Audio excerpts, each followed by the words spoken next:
లోపలికి వెళ్ళిన వారికి పురాతన ఫోటోలు ఉన్న పాత గది కనిపించింది.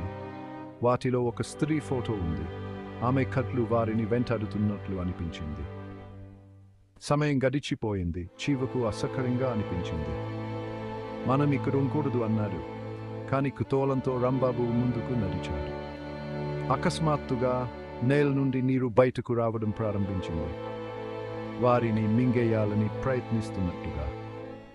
వారు బయటేదో శబ్దం విన్నారు. ఏమిటో చూడటానికి తిరిగి చూశారు. కానీ అక్కడ చీకటి తప్ప మరేమీ కనిపించలేదు.